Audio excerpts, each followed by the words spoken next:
امریکہ اور اسرائیل کے ایران پر حملوں کا چھٹا روز، تہران، تبریز، یزد سمیت دیگر شہروں میں حملے، بکان کا گورنر ہاؤس بھی نشانہ۔ فوجی مراکز پر بمباری، 6 روز میں شہداء کی تعداد 1045 ہو گئی۔ اسرائیلی فوج کا تہران میں ایرانی لڑاکا طیارے کو مار گرانے کا دعویٰ، اصفہان میں ایرانی بیلسٹک میزائل تنصیب کو بھی نشانہ بنایا گیا۔ ایران کی آبدوز سمیت متعدد بحری جہاز بھی تباہ کرنے کے دعوے۔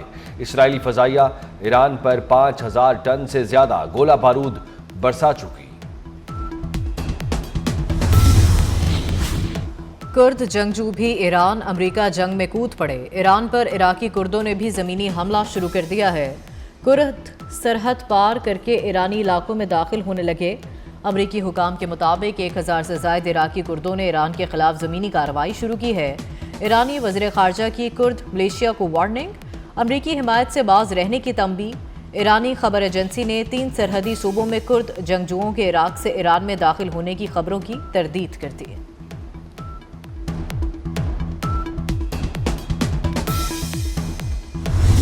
ایران نے لبنان میں ایرانی سفارت خانے پر حملے کے جواب میں دنیا بھر میں اسرائیلی سفارت خانوں پر حملوں کا اعلان کر دیا۔ ایرانی قومی سلامتی کونسل کے سربراہ علی لاریجانی کا اب تک 500 امریکی فوجی ہلاک کرنے کا دعویٰ۔ کہا امریکہ اور اسرائیل نے رجیم چینج کی کوشش کی تو اسرائیل کی جوہری سائٹس کو نشانہ بنائیں گے۔ ایرانی صدر مسعود پزشکیان کہتے ہیں ایران نے سفارتکاری کے ذریعے جنگ سے گریز کی کوشش کی۔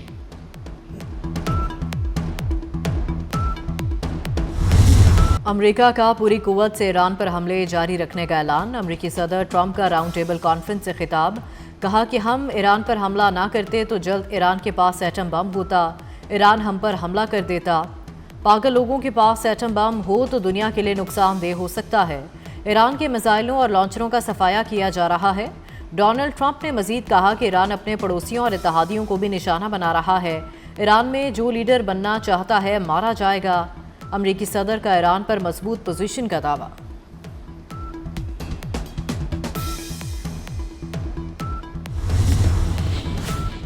امریکی سینٹ بھی ٹرمپ کی ایران پر حملے کی حامی۔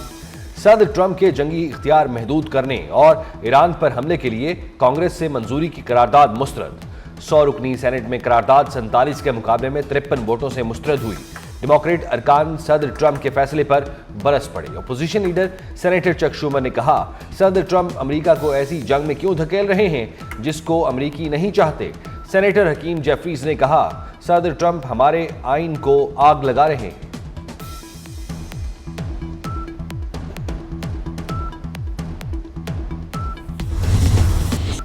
ایران نے جو کیا اس کا نتیجہ یہی نکلنا تھا۔ آپریشن ایپک فیوری کامیابی سے جاری ہے۔ ایران میں امریکی زمینی افواج داخل کرنے کا فی الحال ارادہ نہیں۔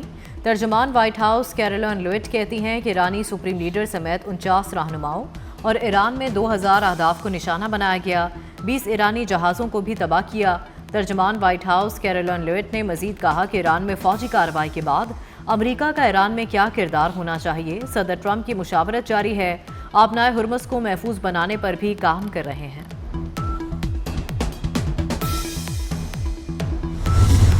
ایران کے خلاف جنگ جیت رہے ہیں، امریکی وزیر دفاع پیٹ ہگسٹ کا دعویٰ۔ کہا خطے میں مزید فوج بھیج رہے ہیں۔ امریکہ اور اسرائیل دن بھر ایران پر آسمان سے موت اور تباہی برسا رہے ہیں۔ مزید بولے بحر ہند میں ایرانی جہاز کو نشانہ بنایا ہے۔ ایرانی حملوں کے بعد امریکی وزیر خارجہ بھی متحرک۔ مارکو روبیو کا سعودی وزیر خارجہ فیصل بن فرحان کو فون۔ مشرق وسطیٰ کی صورتحال پر گفتگو۔ ترک ہم منصب سے رابطے میں خطے کو درپیش صورتحال اور علاقائی صورتحال پر تبادلہ خیال۔ ایرانی وزیر خارجہ کا بھی ترک ہم منصب سے رابطہ۔ واضح کیا ایران امریکہ اور اسرائیل کے خلاف کارروائیاں جاری رکھے گا، جوابی کارروائی عالمی قوانین کے مطابق ہے۔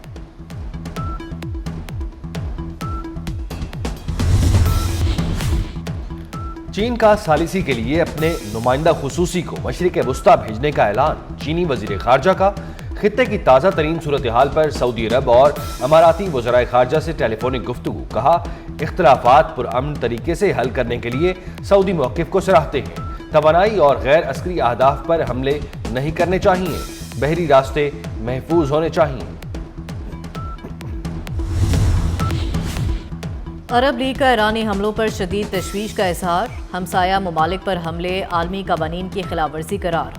سیکرٹری جنرل عرب لیگ نے واضح کیا کہ ایران کے خلاف جنگ کو دوسرے ممالک پر حملوں کا جواز نہیں بنایا جا سکتا، حملوں سے تعلقات پر گہرا اثر پڑے گا۔ پاک افغان اور مشرق وسطی کی صورتحال پر پارلیمنٹ میں بحث کا فیصلہ، معاملات پر قومی قیادت کا ملک سے دہشت گردی کے خاتمے کا مضبوط عزم۔ وزیر اعظم نے کہا اپوزیشن نے اجلاس میں شرکت نہ کر کے قومی معاملات پر ذاتی مفاد کو ترجیح دی، نیک نیتی سے دعوت دی تھی، آتے تو بہتر ہوتا۔ شرکاء نے وزیر اعظم کے ملک کے وسیع تر مفاد میں سیاسی قیادت کو اعتماد میں لینے کے اقدام کو سراہا۔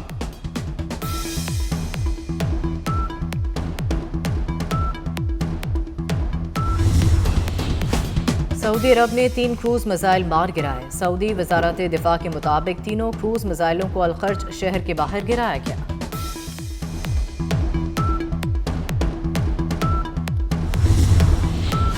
کویت کے ساحل پر آئل ٹینکر میں دھماکہ، برطانوی میری ٹائم سیکیورٹی ایجنسی کے مطابق ٹینکر میں بڑا دھماکہ ہوا۔ دھماکے کے بعد کارکوٹنگ کو نکلنے والا تیل پانی میں موجود ہے، جس کے ماحولیاتی اثرات ہو سکتے ہیں۔ آگ لگنے کی کوئی اطلاع نہیں، جبکہ عملہ محفوظ ہے۔ مشرق وسطی میں جاری جنگ کے باعث فضائی بحران شدت اختیار کر گیا۔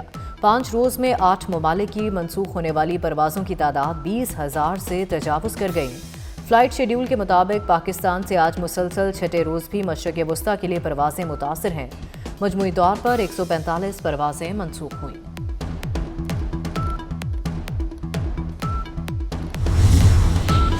آبنائے ہرمز پر ایران کا کنٹرول برقرار ہے، جہازوں کی آمد و رفت صرف 10% رہ گئی۔ غیر ملکی میڈیا کا دعویٰ، آبنائے ہرمز سے ایک بوند تیل نہیں جانے دیں گے۔ ایرانی پاسداران انقلاب کا امریکی صدر کو واضح پیغام، ایک بیان میں کہا ٹرمپ ابھی تک ہرمز کھولنے کے لیے ایک جہاز تک نہیں بھیج سکے۔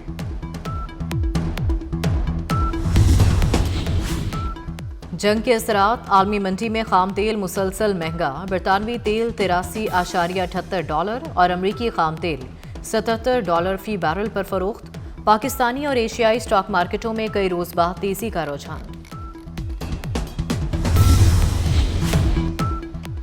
ایران جنگ کے باعث توانائی کی قیمتوں میں اضافہ، روسی صدر کا یورپی ممالک کو گیس کی فروخت روکنے کا عندیہ۔ ولادیمیر پوٹن نے کہا یورپی یونین میں توانائی کا بحران ان کی اپنی غلط پالیسیوں کا نتیجہ ہے۔ روس یورپی گیس مارکیٹ سے نکل سکتا ہے۔ روس یورپ کو گیس سپلائی روکنے پر غور کر رہا ہے۔ حکومت کو روسی کمپنیوں سے مل کر کام کرنے کی ہدایت۔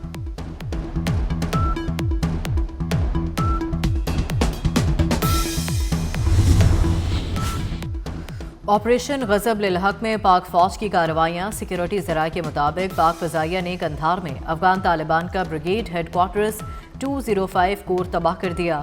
پاک فوج نے مؤثر کارروائی کرتے ہوئے افغان طالبان کے ایمونیشن ڈیپو کو بھی نشانہ بنایا۔ افغان طالبان کو بھاری فوجی نقصانات۔ افغان طالبان دہشت گرد تنظیموں کی حمایت ترک کریں، فیلڈ مارشل سید عاصم منیر کا 2 ٹوک پیغام۔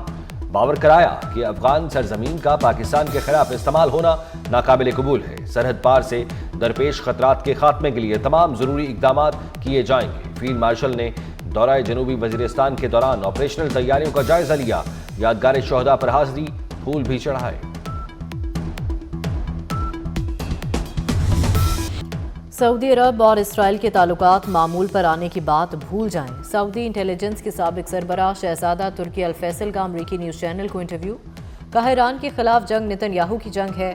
نتن یاہو نے ٹرمپ کو قائل کر لیا تھا کہ وہ ان کی رائے کی حمایت کریں۔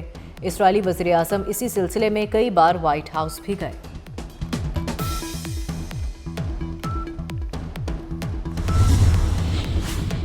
یتیم بچوں سے یکجہتی اور ان کی کفالت، ہر سال 15 رمضان المبارک کو یوم یتامہ منایا جاتا ہے۔ OIC نے 2013 میں اس دن کا باقاعدہ اعلان کیا۔ مقصد یتیم بچوں کے حقوق، تعلیم اور بہتر مستقبل کے لیے معاشرتی شعور پیدا کرنا ہے۔ PSL 11 کا فائنل امریکہ یا انگلینڈ میں کرانے کی تجویز پر غور، حتمی فیصلہ چیئرمین PCB محسن نقوی کریں گے۔